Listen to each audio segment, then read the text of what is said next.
conversation with him. He was gunning to be the General Secretary of the National Democratic Congress. Good morning. Good morning, Zena. It's good to see you. Yes, after many months. Yes. How have you been? Years, actually. A couple of years, almost 2 years. I'm doing very well. I've been great by the grace of God. I've been involved with the manifesto. Okay. And after that, I do some special assignments for the party and the flag bearer. Okay. And I've also decided on my own to ensure that we disseminate the manifesto. So mostly I go to the regions, and then when I go to the regions, I engage the local media. Okay. Because one of the tragedies of our past administration, before we left office 2016 and even in 2020, is that there were many things that we did that Ghanaians didn't even know about. Okay. And even in our 2020 manifesto, when we were writing the 2024 manifesto, I found out that we even had a 24-hour economy proposal in the manifesto. I knew about it, but I was not very conscious of it. So if I, at my level, didn't know about it, then you can imagine. And the manifesto is a big document, and there's so much in it. So you don't expect the ordinary Ghanaian to go and take the book and be reading. So we have a responsibility to find every means possible to disseminate the contents of the manifesto to the various publics so that they will understand the policies and programs that we want to bring to the fore. Then they will be convinced to vote for us based on understanding and conviction, not just on propaganda. It's important because for those who support the NDC, they must understand why they are voting for the NDC. For those who are MPP people but they are not sure of themselves, you must give them a reason to vote for the NDC. For those who are floating voters and who are skeptical about all political parties, you must show them an alternative vision which is practical and doable and achievable. So that's the reason why I'm doing what I'm doing. Very interesting, because there are two things that come to mind first. First, you've been involved in our election for so long, so I have a question to ask you. The other one that I want to ask before I go there, because this is sort of an outlier in terms of what you just said. Because this yesterday, one of the things that happened was that Nana Addo Dankwa Akufo-Addo, president, actually commissioned the flower pot interchange. He's laid claim to. Sometimes you have to go back and play videos to inform people that these are projects that were initiated by our administration. If your administration had retained power, they would have completed it maybe a bit earlier, among others. How serious an issue do you think when it comes to the extent to which people are informed on what you did between 2009 all the way to 2016? My brother, I think one of the best ways to solve a problem is to acknowledge. And that has been the Achilles heel of the NDC. Particularly 2016. There was so much that we did, but some way, somehow, it wasn't out there. And another thing that I do is that I do training programs for party people across the country. And when I go and I do a PowerPoint and I show them sector by sector things that we have done, NDC people, they are amazed. They say, oh, so we did all these things and we didn't know about it. So for me, it's a tragedy. We didn't do well. Could have done much better. Let me also say that the current communication team, they are doing a great job. There's been a vast improvement, but we still need to do more. Because still there are people who don't understand a lot of the issues, even the 24-hour economy, and they've been told that they don't understand. And we haven't taken time to break it down to them to their understanding. Because the way it's written is a policy proposal, very technical language. So I like to break it down into very simplistic, using simple analogy that everybody can relate to. And I believe that people are also doing well. There are various teams across the country, so it's improving. But I'm saying that we can do much better.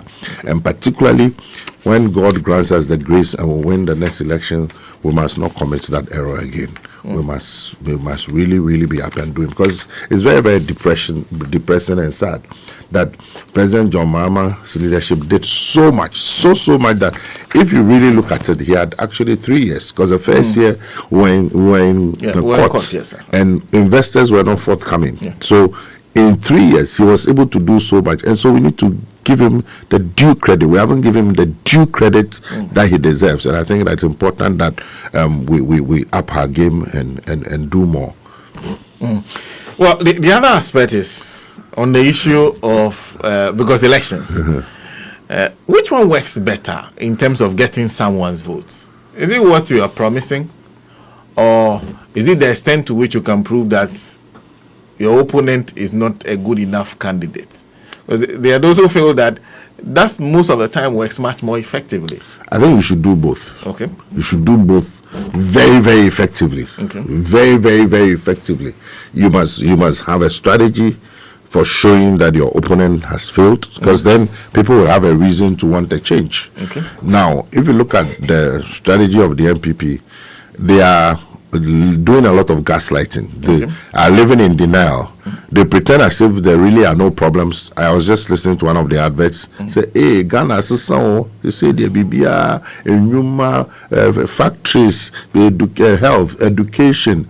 And I'm asking myself, but it's deliberate, because they know that they believe that if they continue to repeat those things, there are many people who will be gullible and they'll fall for that. So it's important that you expose based on facts, and I deal with facts. I tell people, look, I don't have time to. With this interview, 1 hour is not enough. I can sit with you for 4 or 5 hours, and there will be things to talk about, because there's so much. So we need to expose them, because see, they came to power on the basis of promises and pledges that they made. And that was the basis for which Ghanaians gave them the mandate. And so it's important that we remind Ghanaians of those promises and pledges. And if somebody makes promises and pledges and he's not been able to fulfill even 50% of them, by our rating, it's like, over 80% of the promises, and we're going to go through some of them, the things they said they've not been able to do. So if that person comes again and is saying things that maybe, let's say, even at a higher level, that is going to transform the economy, then you ask yourself, you couldn't do the first things that you said you do. Why should we believe you? So that part is important. Then the next part is now to show. So they have failed, and you also show what you did. Okay. So we are going to go through all that. Okay. And then you show what you are going to do, because now people need hope. The reality is that the country is in a mess. The country is in a quagmire. And so people want to see, what are you coming to do to change the situation? Because it suits the MPP and their propagandists when they say, all politicians are the same. After all, what can we do? No.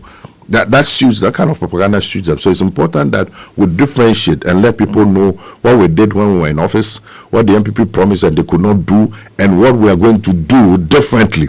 Also acknowledging that there may have been areas where we could have done better when we were in office. But these are the things, after 8 years of reflection, sitting at home and looking at the performance of the MPP, these are the things that we're going to do and show concretely how it's going to be done and how we're going to deliver. Well, if you just join us, Mr. Elvis AFRIYIES is in studio with us. And of course, I wanted to find out, when Ayawaso West Wagon happened, were you director of elections? No. You had not been made director of elections? Not yet. But subsequent to it? Yes, I was appointed. Yes, you had cause to comment on it. Yes. Many years. Oh, yes. In fact, I wrote to the IGP immediately after the several times asking for feedback. Okay. And then even after 2020, what happened, I wrote to the IGP. The first year asked for feedback. Okay.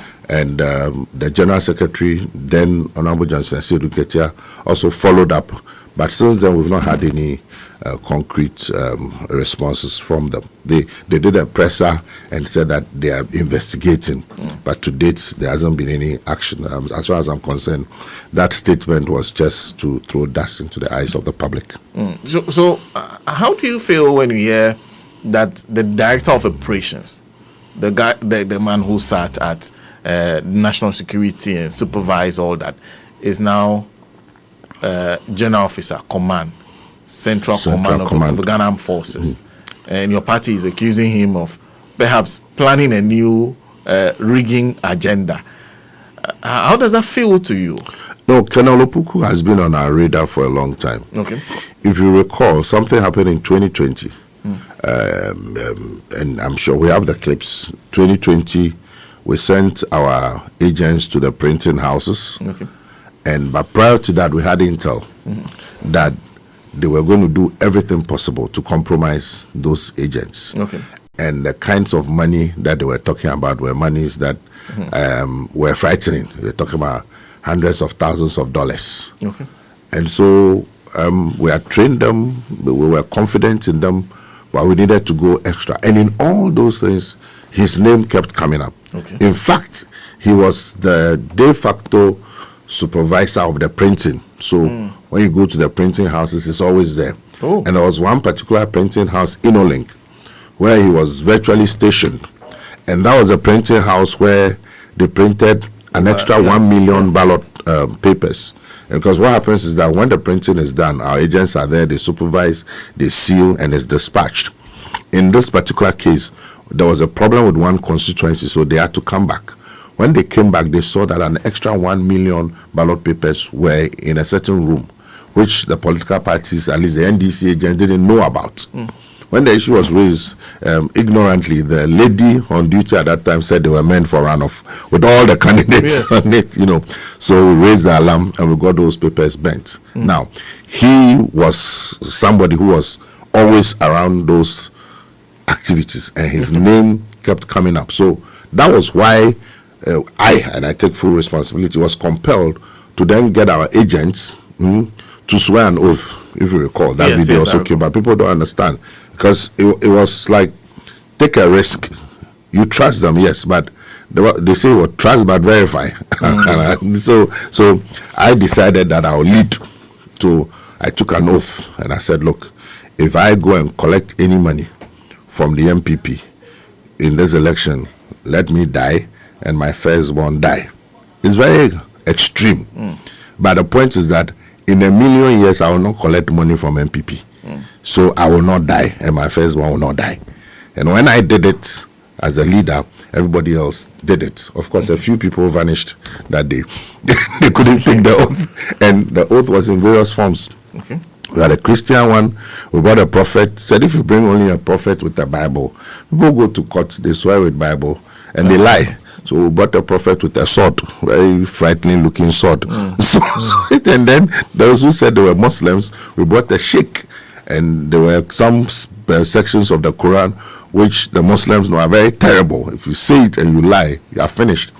And then those who said they were traditionalists, we brought a ulama, barefoot, with eggs and schnapp. I have all the videos. People only saw the Christian one and they are crying. They should wait till they see the others. So his name, he has been involved in those things. Now you go back to Ayawaso West Wagon, where it is documented, okay, that he was the one behind it, and he should have been indicted and dealt with. But lo and behold, Nana Akufo-Addo has promoted him. Then from promoting him, then he's now promoted him again to become the commander. So for me, it's not strange at all. And don't forget that a few weeks ago, there was an altercation between Chairman Wontumi. It wasn't even between, it was Chairman Wontumi who was ranting that Kofi Boakye should, be arrested, etc. Because Kofi Boakye told him that all the guns you have brought into the system, we are aware. All the boys you have brought, we are aware. None of those guns will shoot on election day, and none of those boys will come out on election day. And so I want to reiterate that all the things that they have planned, ask yourself, how come that everything they plan, from electoral commission to security services, we are aware? So they should know that it's a different environment altogether, and they are not going to get away with all those things. We just want to draw the attention of Ghanaians and also urge the IGP, because he is the chairman of the Election Security Task Force. So it is his responsibility to ensure that things are done above board. So we're drawing these things to his attention so that he takes the necessary steps. Great. Well, now let's move to what you said you've been doing, the manifesto. Yes. Quite a bulky document when you look at it, with a lot in it. But first, let me start with, you were part of the preparation of the manifesto. Yes. How did you